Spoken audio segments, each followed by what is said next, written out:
Courage is indeed a fundamental virtue, one that many aspire to but often find difficult to practice. It's easy to speak of courage in theory, but much harder to live it when faced with fear, uncertainty, or the risks involved. I believe people often fail to be courageous not because they lack strength or capability, but because of deeper, often unacknowledged obstacles that block their path to courage. These obstacles are fear, self-doubt, and the temptation of comfort over challenge. This is why people struggle to be courageous. Fear of failure or rejection. One of the most common reasons people struggle with courage is the fear of failure or rejection. The possibility of making mistakes, facing criticism, or disappointing others creates inner resistance. Many of us avoid taking risks because we are afraid of the consequences, be it embarrassment, loss of status, or falling short of our own expectations. Courage often demands stepping into the unknown, and it is in this space where fear can take hold. But without courage, we remain paralyzed by what might happen and fail to take the necessary action to grow, succeed, or stand up for what we believe in. In my time as emperor, I faced countless decisions that carried risks, both for me personally and for the entire Roman Empire. There were times when inaction or hesitancy could have preserved my safety, but at the cost of the empire's future. Courage does not eliminate fear. It allows you to act despite it. In failing to be courageous, we allow fear to dictate the course of our lives, trapping us in a state of inaction and regret. Attachment to comfort. The pursuit of comfort and ease is another reason people fail to practice courage. It is human nature to seek security and stability. Courage often asks us to step out of our comfort zone, endure hardship, or to face difficult truths about ourselves or the world. But many choose to remain in the familiar, even when they are dissatisfied or unhappy, because the unknown seems too daunting. Courage involves discomfort. It might require confronting our own limitations, speaking out against injustice, or making sacrifices for the greater good. People who shy away from discomfort often end up settling for less, missing out on opportunities for growth and meaning in their lives. This can be seen when people stay in unsatisfying jobs, relationships, or situations because the challenge of change feels too overwhelming. Comfort becomes a trap, and the failure to practice courage leads to stagnation and frustration. Failing to be courageous leads to missed opportunities, as fear prevents you from pursuing meaningful challenges or taking risks that could enrich your life. It fosters a life of inauthenticity, where you compromise your true self to avoid discomfort or rejection. This lack of courage results in stagnation, as you remain stuck in situations that don't allow for growth, leading to frustration. Over time, it breeds regret, as you look back on chances you didn't take and realize how much was lost. Lastly, failing to be courageous can cause a loss of integrity, where you sacrifice your values or fail to stand up for what's right, eroding your self-respect. I'm curious, was there a time in your life when you weren't courageous because you were attached to fear and comfort? And if so, how did you overcome it? Yes, there was a time when I faced a deep internal struggle between fear and the demands of courage.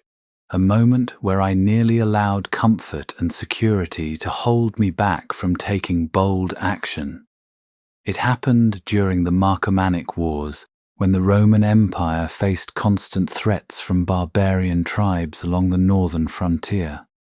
The conditions were harsh, the soldiers were exhausted, and there were calls from my advisors to return to Rome, where it would have been far more comfortable and safer for both myself and the empire's leadership. There was a strong temptation to retreat to the safety of the capital, where I could govern from a distance, surrounded by the comforts of the imperial palace. The prospect of staying at the front, enduring the harsh winter and the dangers of battle, filled me with doubt and fear. After all, I was an emperor and philosopher, not a hardened general, and the thought of continuing such a grueling campaign weighed heavily on me. The easier path was to return to Rome, to the comfort of my familiar surroundings. But I realized that my duty as emperor demanded more from me. If I returned to Rome out of fear or a desire for comfort, the soldiers would lose faith in my leadership, and the empire would appear weak to its enemies. The thought of abandoning my men and the empire's cause became unbearable. I chose to stay at the front, facing the same hardships as my soldiers. By overcoming the fear of discomfort and insecurity, I found the courage to lead by example, ensuring that Rome stood strong against its enemies. This decision taught me that true courage often means embracing discomfort and acting in the face of fear. The comfort of retreat would have been short-lived, but the courage to stay and fight for the greater good strengthened my resolve and the empire's defense. Courage was not the absence of fear, but the decision to move forward in spite of it. I can sense the inner turmoil from your story you must have been having at that point in your life. What were some of the negative thoughts running through your mind at that time, and how did you overcome them? These thoughts weighed heavily on me, and I was tempted to retreat to the familiar comfort of the capital, where I would be shielded from the harsh conditions and constant threat of battle. However, I reminded myself of the Stoic principles that had guided me throughout my life. I thought deeply about duty and the nature of leadership. I told myself, Marcus, you are not here for your own comfort, but for the good of the empire. Your responsibility is to lead by example. If you choose the easier path, you betray not only your soldiers, but also the values you hold dear. I also reflected on the impermanence of life and the fleeting nature of fear. I asked myself, what is fear but a temporary emotion? What is comfort but an illusion that weakens resolve? I reminded myself that the worst outcome, death or failure, was beyond my control, but how I acted in the present moment was entirely within my power. In the face of uncertainty, I chose to focus on what was within my control, my actions, my decisions, and my integrity. By continually returning to these reflections, I was able to overcome the negative thoughts that urged me to retreat. I focused on the greater good, reminding myself that courage was not about the absence of fear, but about acting with purpose and virtue despite that fear. Each time doubt surfaced, I returned to the Stoic wisdom that guided me. Do what is right, even in the face of fear, and let go of the outcomes beyond your control. This inner dialogue, anchored in duty, reason, and Stoic philosophy, allowed me to stay the course and act with the courage required to lead the empire through those difficult times. Thank you for sharing that. It seems that having a conversation with yourself and almost in a way debating your thoughts was the way to overcome them. Are there practices or habits you think people should use in their life to overcome negative thoughts and eliminate fear?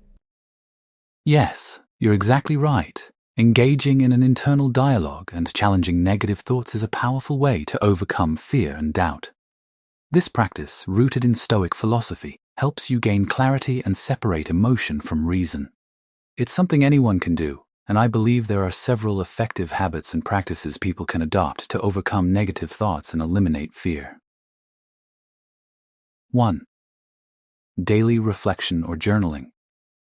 One of the most powerful practices I used, and something I recommend, is daily reflection. Each day, take time to reflect on your actions, thoughts, and feelings.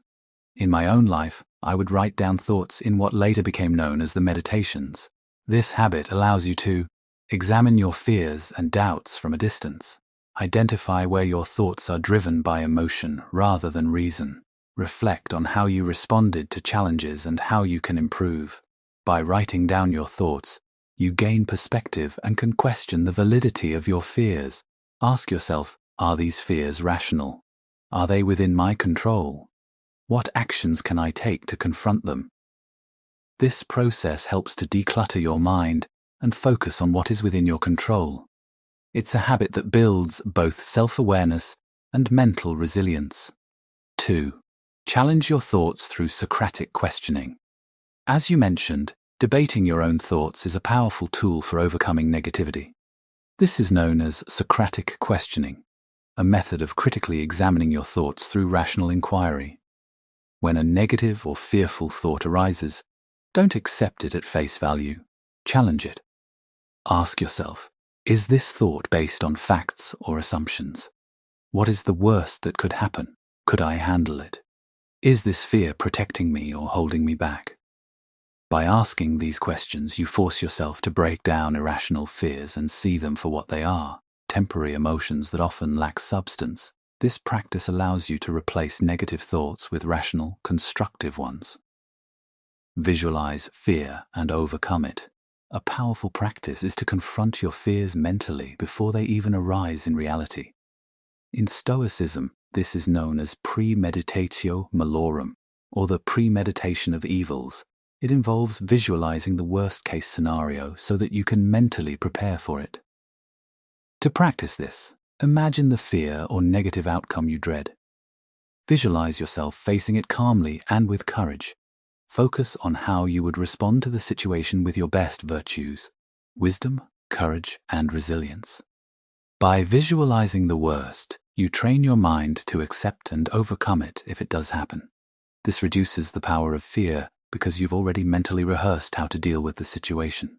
It turns the unknown into something you've prepared for, making it less intimidating. 4. Remember the impermanence of life. A cornerstone of Stoic philosophy is the understanding that life is temporary, and so are all of its challenges.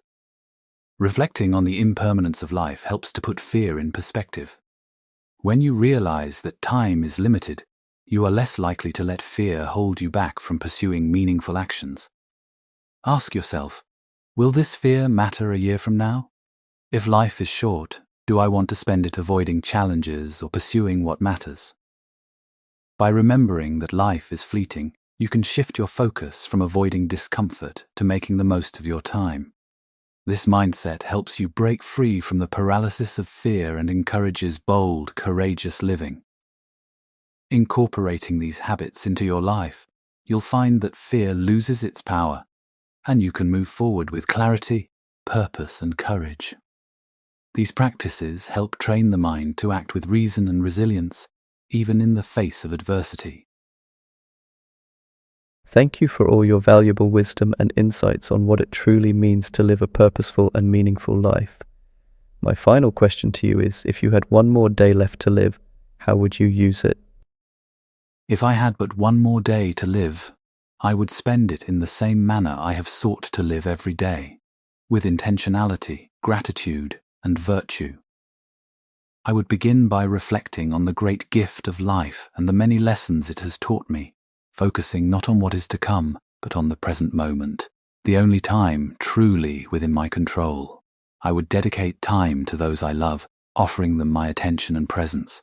In my final hours, I would ensure that my words and actions reflected the virtues I've always aspired to live by: wisdom, justice, courage, and temperance. I would seek to uplift those around me, whether through a kind word, guidance, or simply sharing in their company. I would take time to contemplate the nature of existence, embracing the impermanence of life and accepting that death is a natural part of the cycle. There would be no fear or regret, for I have striven to live in accordance with my values each day, knowing that life's purpose is found in the choices we make and the virtues we practice.